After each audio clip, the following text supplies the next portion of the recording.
나이 들어가면서 가장 두려운 것 중에 하나가 아마 치매가 아닐까 하는 생각을 해봤습니다. 그런데 최근에 미국의 바이오젠과 일본의 에이자이가 공동으로 개발한 신약이 지난 7일 미국의 FDA로부터 승인을 받았다고 합니다.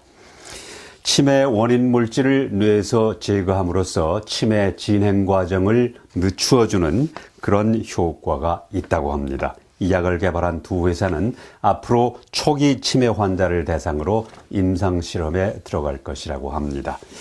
현재 전 세계 인지증 환자 수는 5천만 명 정도 된다고 합니다. 그중에서 60% 내지 70% 정도가 치매 환자라고 하니까 3천만 내지 3,500만 명이 치매 환자라는 계산이 나옵니다.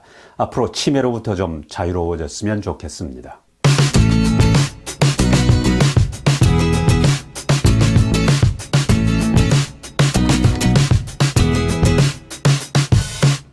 잘 알려진 대로 오클랜드는 대표적인 다문화 도시입니다. 오클랜드에서는 다민족 지도자와 경찰이 정기적으로 만나고 있습니다. 최근 미팅에서는 온라인 스캠에 대한 특별 강연이 있었습니다. 이번 강연에서 경찰은 특히 페이스북을 통한 사기 사건이 많이 발생하고 있다고 경고하고 온라인을 통한 물품 구매는 특별히 주의해야 한다고 강조했습니다. 오클랜드 경찰은 하루에 50여 건의 인터넷 사기 사건이 신고되고 있다고 밝히고 그에게 당첨금을 받을 수 있다며 은행 구좌를 요구하거나 운전 면허증을 요구하는 경우에는 절대로 응해서는 안 된다고 전했습니다. 또 페이스북을 통해 이성 간의 프로포즈를 해오는 로맨스 스캠, 정보통신사나 은행 이름으로 오는 이메일에는 응답하지 말고 경찰에 신고해 줄 것을 당부했습니다. 그리고 잃어버린 신용카드는 즉시 신고해서 추가 피해가 없도록 해야 한다고 말했습니다.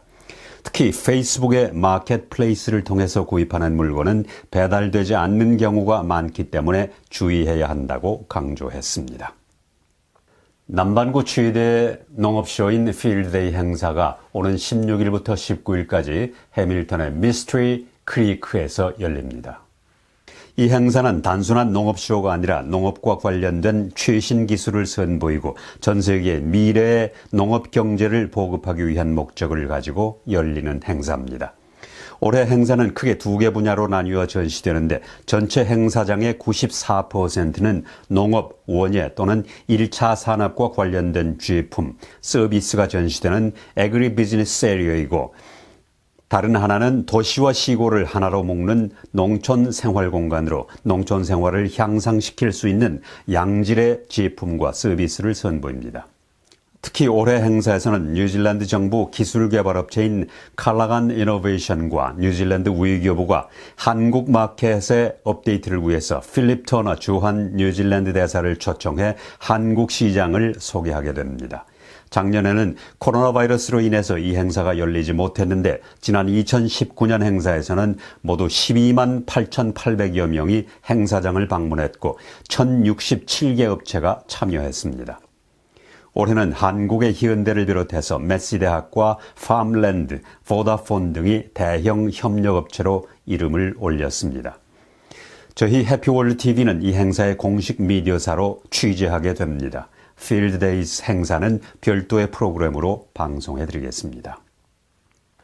오클랜드의 이북 오도민회는 여러 가지 정보 교환과 친목 도모를 위해서 정기 모임을 갖고 있습니다. 최근에 있었던 모임을 소개해드립니다. 뉴질랜드 이북 오도민 연합회 6월 총회가 지난 12일 오전 11시 오클랜드의 타카푸나에서 열렸습니다. 방성주 연합회장은 2021년도 고국 방문단이 코로나 바이러스로 취소되었다고 보고하고 뉴질랜드는 다행히도 코로나 상황이 안정돼 이번 정기총회를 개최하게 돼 기쁘다고 말했습니다. 올해 88세로 함경도가 고향인 이종천 회원은 18살에 북한에서 공산당과 맞서 싸웠던 이야기와 고향 이야기로 꽃을 피웠고 함경도 지역에서 불렀던 노래도 들려줘 회원들과 즐거운 추억을 떠올리기도 했습니다. 특히 최근 한국 나이로 100세를 맞게 된 황해도 출신인 김인명 회원이 건강한 모습으로 참석해 큰 박수를 받았습니다. 회원들은 이북 오도민 2세이자 신임 오클랜드 한인회장으로 당선된 조여섭 회원에게 축하 인사를 건네며 7월부터 시작되는 임기에 한인회장 업무를 충실히 이행할 것을 당부했습니다. 해외여행을 하고 싶어도 격리 기간과 격리 비용 때문에 하지 못하는 경우가 대부분이었었는데 오는 7월 1일부터는 한국 입국의 경우 백신 접종자에 대해서는 격리가 면제된다고 하는 반가운 소식입니다. 한국 정부가 오는 7월 1일부터 해외 백신 접종자에 대한 자가 격리를 면제한다고 발표했습니다.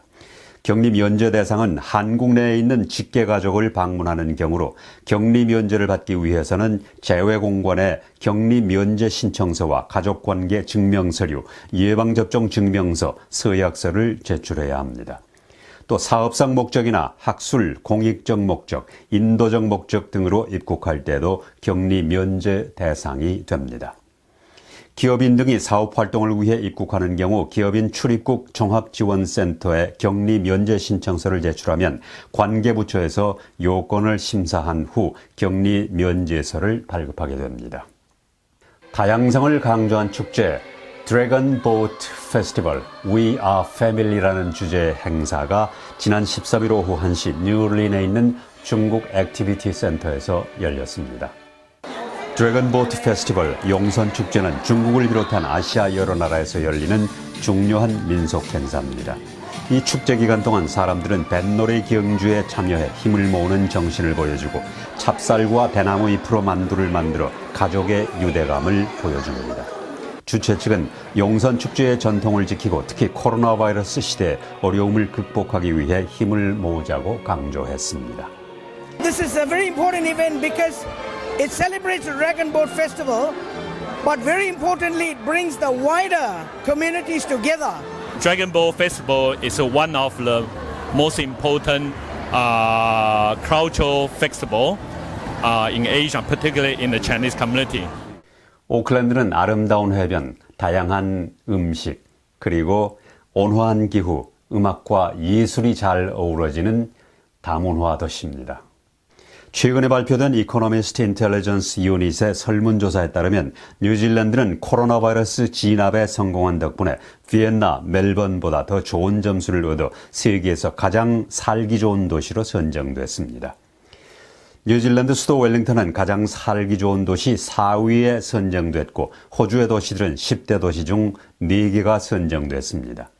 이 설문조사는 도시의 안정성, 의료, 문화, 인프라, 그 밖에 다양한 측면에서 전 세계 140개 도시를 비교해 순위를 매겼습니다.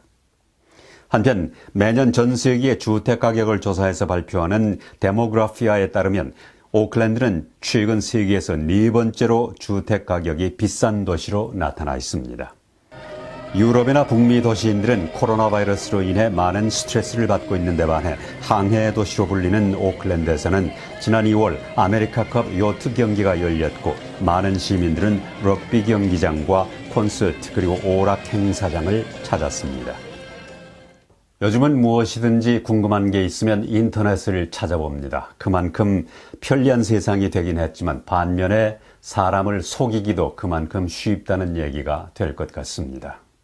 미국의 FBI가 운영하는 암호화된 메시지 앱을 사용하라고 속인 후 범죄를 저지른 800명 이상의 용의자가 체포됐습니다.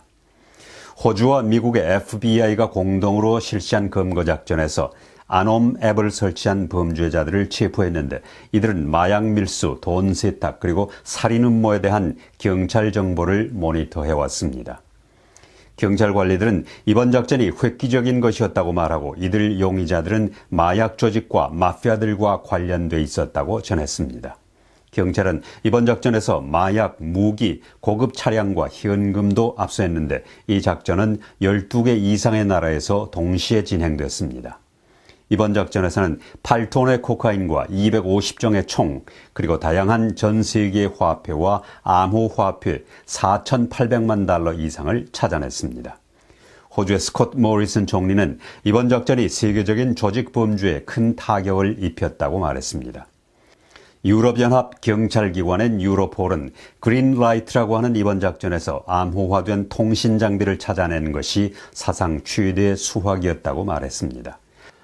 7억 8,500만 달러가 들어가는 자전거와 보행자를 위한 오클랜드 하버브리지 프로젝트에 많은 사람들이 반대하고 나섰습니다. 뉴질랜드 납세자 연합이 이 프로젝트를 중단시키기 위한 청원을 계속 진행하면서 광고판 캠페인을 시작했는데 이 프로젝트를 완공하는 데는 5년이 걸릴 것으로 예상됩니다.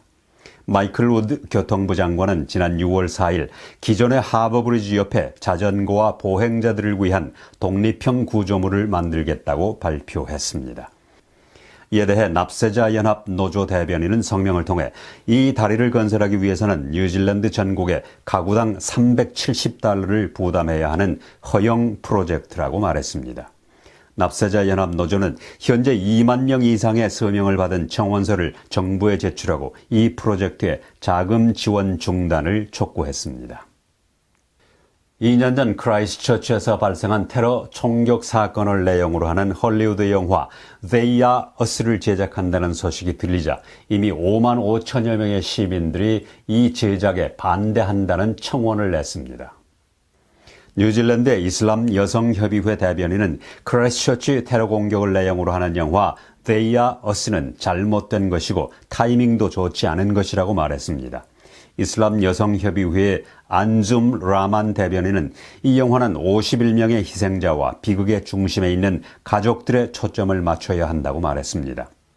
이 영화가 제신다 아던 총리의 반응에 초점을 맞춘 것이라는 초기 계획이 지난주에 공개되자 많은 피해자 가족과 뉴질랜드 무슬림 커뮤니티는 분노했습니다.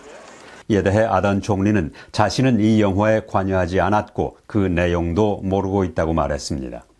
크라이스트처치의 리엔달젤 시장은 테러 총격 사건 당시 제신다 아던 총리가 취한 대응은 매우 존중하지만 이것이 영화의 주된 내용이 돼서는 안 된다고 말했습니다. 크라이스트처치 시장은 영화가 어디에서 촬영될지 모르지만 그 제작진들은 크라이스트처치에서 환영받지 못할 것이라고 말했습니다. 세계적으로 기후변화를 막기 위한 여러 가지 방법이 나오고 있는 가운데 뉴질랜드에서는 오는 2030년까지 휘발유차와 경유차의 수입을 금지하라는 기후변화위원회의 제안이 나왔습니다.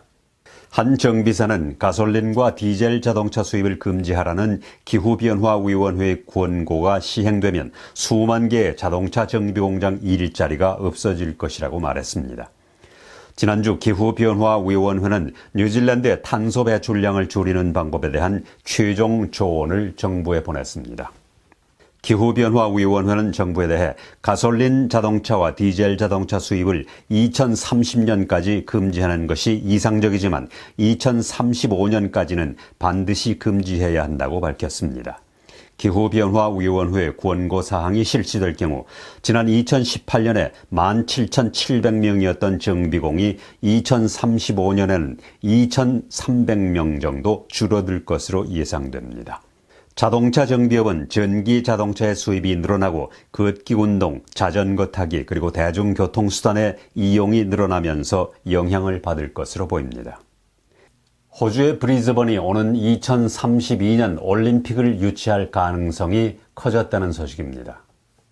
호주의 도시 브리즈번은 2032년 올림픽 개최지로 한 발 더 다가섰습니다. 브리즈번은 지난 2월 선호하는 개최지로 선정됐고 현재 IOC 집행이사회의 호스트로 제안됐습니다. 2032년 올림픽은 인도네시아, 부다페스트, 중국, 도하, 독일의 루르벨리 등 여러 도시와 국가에서 올림픽 개최에 관심을 표명했습니다. IOC 회원들은 다음 세션인 7월 21일에 2032년 올림픽 개최지를 선정하기 위해 투표하게 됩니다. IOC의 토마스 바흐 회장은 브리즈번이 강력한 지지를 받고 있다고 말했습니다. 도쿄올림픽의 미국 방송권을 가지고 있는 NBC는 사상 최대 규모인 7,000시간 동안 올림픽을 중계할 계획이라고 발표했습니다. 7월 23일 개회식은 미국 동부 시간으로 오전 시간이지만 NBC는 이 개회식을 생중계한다고 합니다. 다채널 디지털 미디어로도 중계된다고 하는데 코로나 바이러스 때문에 아마 사상 최대 중계 방송을 할 계획으로 있는 것 같습니다. NBC는 지난 1964년 도쿄 올림픽도 중계 방송한 경험이 있습니다. 오세아니아 위클리 이번 주 순서를 마칩니다. 감사합니다.